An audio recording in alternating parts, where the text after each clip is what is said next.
Welcome back to my channel, I'm Jay, and this is part 2 of my attempts to use ChatGPT to get me fit for a half marathon later this year. This is more of a progress update on how training is going, covering the first 4 weeks. If you haven't seen the first episode of this series, then I'll link it above or below or wherever, so you can see how we ended up here with the current plan and what we've used ChatGPT for so far. I've tried to record some short updates week to week, so let's throw over to Jay from the past to get those updates.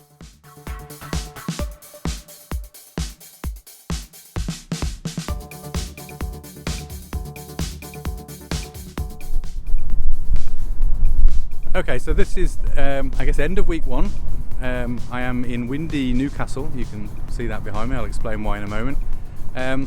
Not the most successful week on the training plan, to be honest. I was ill at the start of the week, which meant that Monday and Wednesday's workouts had to be changed around. I did do a big weights workout, which has broken me, frankly, because I haven't done upper body weights for quite a long time. And I've managed just a little bit of running this weekend with this good man, Hello. Smith. Formerly of Jay and Robbie, our old podcast and YouTube channel. We did a 3-mile run today down, what would you class it as? The river? The Quayside, yeah, Quayside. So he was much better than I was. I was definitely blown by the end, but we did complete 3 miles, which is what the training plan says. So from a long run perspective, we are on track. So I keep posted week by week, but week 1 was kind of a bit hit and miss, but it has at least ended well with a proper run on windy Newcastle Quayside. So, week 2 update. As you can probably tell from the, Jesus Christ, sweaty and puffy look of my face, I've just finished my recent run. So this was my Sunday long run for the week, 3 miles again this week to conclude week 2. Bit of a patchy week. I was travelling at the start of the week, so I missed Monday and Tuesday's workout, which would have been weights, upper body weights, leg weights, and a short run, but I did manage to get the long run in today and a sort of mid-length run in on Friday. So 2 out of the 4, not too bad. Next week I'm hoping to have a much better week, a more consistent week, because well, I'm not travelling. It's a normal working week for me, so hopefully we'll do the full routine end to end. And next week the long run goes up to 4 miles, so we'll see how that goes. I will check in next week. Okay, so end of week 3. Just finished the long run, as you can probably tell.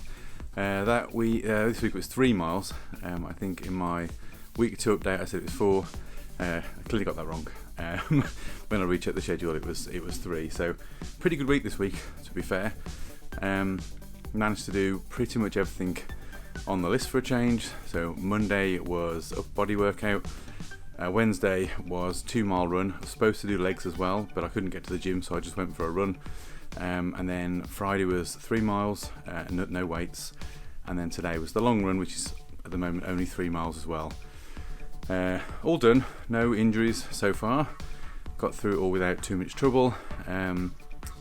Next week, having a look at my schedule, it's 3 miles for both the midweek runs, so stepping it up a mile for the Wednesday run, and then the long run goes up for the first time to 4 miles, and then it's going to continue to go up week by week. So I will be doing some sort of a weigh-in body check next week to wrap up the 4 weeks and get the video together for the first month recap. But yeah, so far so good. So pretty happy with how it's gone. Apologies again, a very sweaty me, very wet me as well, as it's raining today. So a bit of a damp run, but all in all pretty good. Pretty slow still. I'm averaging kind of 10 and a half to 11 minute miles, which, to be honest, if that's how I end up running the half, then I'll be happy with that, as long as I stay injury free. So I will update you again in a week. So a quick end of week 4 update. I just completed the longest run of the training plan so far. That was 4 miles. I'm not going to lie, my quads were on fire by the end, but we did it. And this week's been a pretty good week actually. All the runs completed and almost all the weight routine completed. I just need to get the legs routine sorted. That's the last thing now. So this is the end of month 1. We start month 2. I think every Sunday the runs are going to go up by a mile, so they're only going to get worse now, unfortunately. And today's the shortest long run I'll do until I think I hit 15 miles or something horrific. So stick with me and we'll see how we get on in the weeks to come. There you go. Mixed bag in the first 4 weeks. In terms of my weight, etc., I've taken a reading from the equipment at my gym, so let's have a little look at that now. So first of all, and one of the things I'm most happy about, as you can see from my BioAge stats, my actual age, or biological age of 55, is still 14 years older than I am, has gone down 1 whole year from 56 when I measured myself 4 weeks ago. So already that's a big win for me. Got a way to go to get my BioAge to my actual age, but I suspect that may be months or years worth of effort to get that back in line. But already you can see that that's dropped a year, which is really, really good. If I go into metabolism and have a little look, then I think some of the key things I wanted to look at were fat. So has that gone down, and whether my muscle mass has gone up. Now overall, if I just switch down to body mass, find it, there's my weight, you can actually see that my weight's gone up in the last 4 weeks. Only by a tiny amount, so 0.2 of a kilo, so 200 grams. I'm not going to worry too much about that.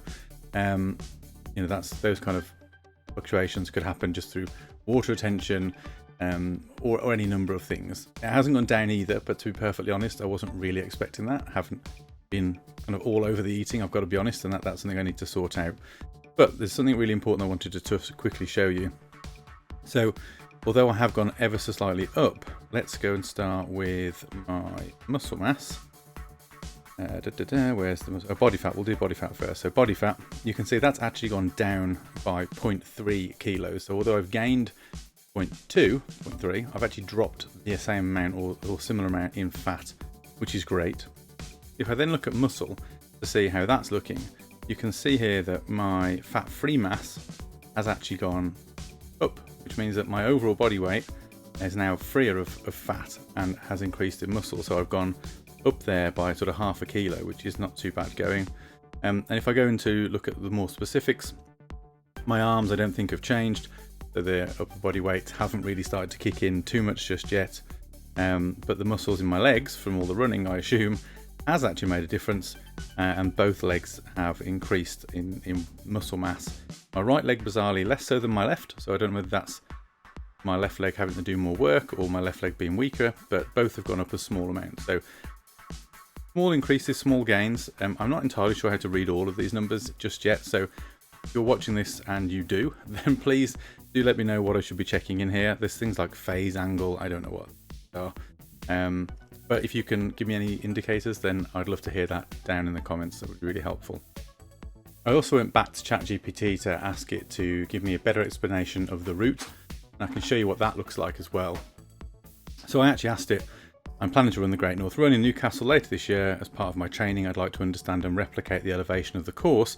Can you tell me, broken down by mile, what the course looks like from an elevation perspective? You can see here that ChatGPT's come back with a pretty good answer. So it says the Great North Run, spanning 13.652 miles from Newcastle, South Shields, features varied elevations across the course. Here's a breakdown of the elevation changes throughout the race. And you can see then it's gone in chunks. So start to mile 1, begins with a gentle incline as you move away from the city. That sounds good. Mile 1 to 3 remains relatively flat, providing a good pace setting section. Again, I'm pretty happy with that. 3 to 5, a slight uphill stretch, challenging but manageable. Okay, so I need to get some practice in there at those later points when it comes to incline. Miles 5 to 6 features one of the steeper inclines, requiring more effort, so definitely got to be aware of that at around the halfway mark. 6 to 8, after the hill, the route descends, giving runners a brief respite. I'll take a brief respite over 2 miles. And then 8 to 9 is a flat stretch that helps recovery from previous elevations. Again, that sounds positive. Miles 9 to 11 has a noticeable uphill known as the 10 to 11 mile GNR hill, leading to a challenging phase late in the race. Not ideal, it's not really where you want the biggest inclines over an endurance race. And then miles 11 to finish, the course ends with a mix of mild descents and flat stretches. I'm really impressed with how ChatGPT is replacing my usual web browsing when it comes to finding information or just doing research. The site that it pointed me to in its citation I'd never previously used, so it was great for finding new resources across the web.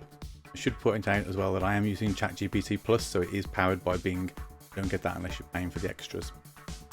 That's the end of this update. I'll update again next month. The next 4 weeks will see me steadily increasing those long run distances, as well as the midweek runs also starting to improve in distance. I'll also be making a more concerted effort to stick to that routine, work life permitting. and I'll see if adding in the leg weights, which I haven't yet managed to do much of, makes a difference too. Thanks for watching.